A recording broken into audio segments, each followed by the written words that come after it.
तो हेलो दोस्तों, स्वागत है आपका अमित भैया एकेडमी बांदा पर।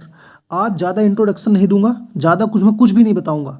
आज मैं तुम्हें बताने वाला हूं कि जो D++ एग्ज़ाम हमारे साथ स्कैम कर रहा है ना, जाऊँ भैया, बच्चों के साथ जो स्कैम हो रहा है, बहुत बड़ा धोखा हो ही रहा है। ठीक है, एक एक धोखा के बारे में, एक एक जानकारी के बारे में तुमको बहुत अच्छे तरीके से डिटेल दूंगा, लेकिन तुमको पूरा वीडियो कंप्लीट देखना पड़ेगा। आज मूड बहुत ज़्यादा ऑफ है, क्योंकि जब मैंने इसकी जानकारी ली, जब मुझे पता चला, तो मेरा तो पूरा दिमाग ही खराब हो गया। देखिए, मैं आपको यहाँ पर बताता हूँ एक एक चीज़ के बारे में कि D++ एग्ज़ाम क्यों यहाँ पर हमारी ज़िंदगी बर्बाद कर रहा है। आज मैं आपको बताता हूँ, पूरी ज़िंदगी को इसने नरक कर दिया है। कैसे नरक किया है बताता हूँ, देखो समझो। अभी क्या हुआ ना कि बहुत सारा कंपटीशन रहता है बड़ी बड़ी पोस्ट पर। बड़ी बड़ी जो नौकरियां होती हैं उसमें बहुत ज़्यादा कंपटीशन रहता है।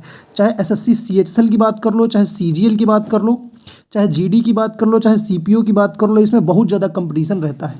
तो लड़का सोचता है कि यार इस कंपटीशन से बचने के लिए आउटसाइडर में जितनी वैकेंसी निकलती है उसको टारगेट किया जाए। यानी जैसे D++ हो गया, फेज 11 हो गया, फेज 12 हो गया, जो भी फेज 12 की SSC फेज 12 की वैकेंसी यहाँ पर आई हुई है, तो लड़का उसको यहाँ पर टारगेट करता है। लेकिन होता क्या है, ये वैकेंसी हमारा पूरा का पूरा बंटा धार कर देती है, लड़कों की पूरा ज़िंदगी बर्बाद करके रख दिया है इन लोगों ने। पता नहीं भैया क्या यहाँ पर नरक मचा के रखा है। देखिए, अब बताता हूँ कैसे। अभी तुमने देखा होगा कि D++ ने जूनियर जुडिशियल असिस्टेंट की वैकेंसी निकाली थी। उस वैकेंसी निकालने के जस्ट 20 दिन बाद भैया पेपर ले लिया। एग्ज़ाम 20 दिन बाद इसका चालू हो गया। यानी कि जो लड़का पेपर भरी सोई, फार्म भरी सोई कि भैया हमने फार्म भर दिया है, इसका पेपर लगभग 1 महीना या 2 महीने बाद होगा, लेकिन उन्होंने 20 दिन बाद भैया पेपर ले लिया। यानी कि अनएक्सपेक्टेड पेपर तो पहले ले आए ना, और ले आए तो 10 दिन बाद ले आए कि ससुर लड़का पढ़ो ना पाओ। ठीक है, अब बात करते हैं। नवंबर मंथ में D++ ने बहुत सारी वैकेंसी वेरियस पोस्ट पर निकाली थी, पता होगा। अब बहुत सारे लड़के यूट्यूब पर सर्च करते हैं कि जो नवंबर मंथ की वैकेंसी का जो वेंडर था उसके बारे में थोड़ी उनको जानकारी तो मिल जाएगा, तो से थोड़ी बहुत जानकारी ले तो लें, लेकिन कोई जानकारी नहीं है, क्योंकि D++ कोई जानकारी प्रोवाइड ही नहीं करा रही। नवंबर मंथ में जो वेरियस पोस्ट आई थी उसमें असिस्टेंट सेक्शन ऑफिसर की पोस्ट निकली हुई थी, जिसमें सबसे ज़्यादा कंपटीशन इसी पोस्ट में है। इसका पोस्ट कोड 101/23 था। कुछ भी जानकारी नहीं है कि पेपर कबे हुई, एडमिट कार्ड कबे आई, रिजल्ट कबे, कुछ भी जानकारी नहीं है। गर्त में पड़ा हुआ है, कोनो लड़कन का कोनो टेंशन नहीं है भैया। लड़का परेशान बहुत ज़्यादा है, लेकिन D++ को कोई टेंशन नहीं है। इसी नवंबर मंथ में असिस्टेंट सुपरिंटेंडेंट की निकली हुई थी, जिसका पोस्ट कोड 101/23 था। कोई जानकारी नहीं कि कहाँ गई वैकेंसी, उड़ गए, हवा में उड़ गए, पता नहीं चल रहा है भैया D++ का।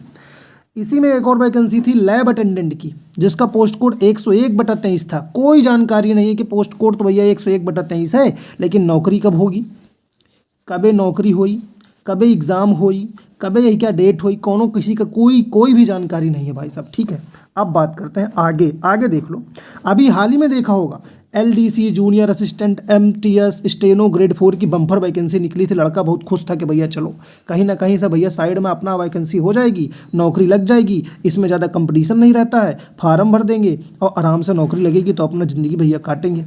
कब तक ऐसे भैया, एग्ज़ाम में देते समय कंपटीशन के पूरे समझ लो, इस कंपटीशन के पूरे दलदल में कब तक फंसते रहेंगे। लड़का ये सोच रहा था कि चलो ठीक है, इसमें यहाँ पर देखेंगे, लेकिन इसकी कोई भी जानकारी नहीं है। बहुत सारे यूट्यूब वाले कह रहे थे अप्रैल में पेपर हो जाए, अप्रैल में एग्जाम हो जाए, बहुत तेज काम कर रहा है D++ अप्रैल में होने की कोई भी संभावनाएं नहीं है। इसका पोस्ट कोड 802/23 था। अगर तुमने भैया D++ का कोई भी फार्म भरा है तो अपना पोस्ट कोड जरूर याद रखना भैया। पता चली कि एग्जाम होगा, पेपर होगा, सब कुछ, तुम्हें पोस्ट कोड क्या कुछ पता नहीं है। लेकिन होगा कैसे एग्जाम, कैसे होगा जब D++ सोया हुआ है, पूरा कुंभकर्ण की भांति सोया हुआ है D++। ये पूरा कुंभकर्ण की भांति सोया हुआ है, ऐसा लगता है, इतनी गुस्सा लग रही है D++ के ऊपर कि क्या बताएं भैया। ठीक है, तो ये समझ लो पूरा कुंभकर्ण की तरह खोया हुआ है। इससे यहाँ पर कोई भी मतलब नहीं है कि लड़का क्या करे। लड़के का पेपर लेना है, एग्ज़ाम के लिए लड़का तैयारी करता है, लेकिन उसकी कोई भी जानकारी D++ नहीं दे रहा है। ठीक है, अब मुझे एक बात बता दो कि जब ऐसे D++ सोया रहेगा तो एग्ज़ाम कब होगा। लड़का तो परेशान होगा ना, लड़का तो रोएगा, रोएगा कि नहीं रोएगा बताओ, बहुत ज़्यादा रोएगा, परेशान होगा।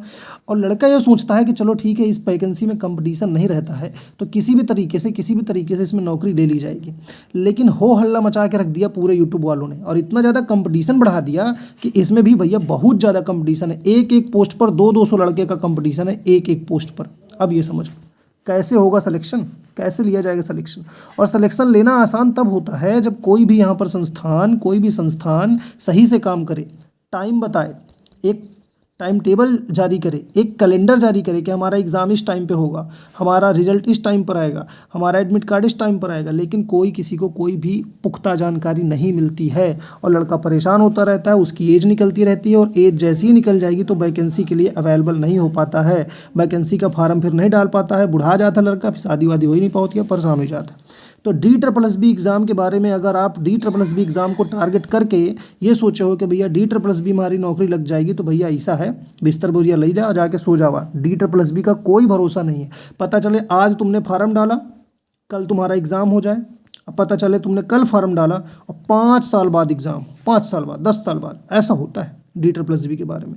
और एग्ज़ाम भी ले लेंगे, मान लो चलो एग्ज़ाम भी तुम्हारा ले लिया, लेकिन फिर पता नहीं चलेगा कि रिज़ल्ट कब दे रहे हैं, फिर पता नहीं चलेगा रिज़ल्ट के बाद में इसकी ज्वाइनिंग कब है।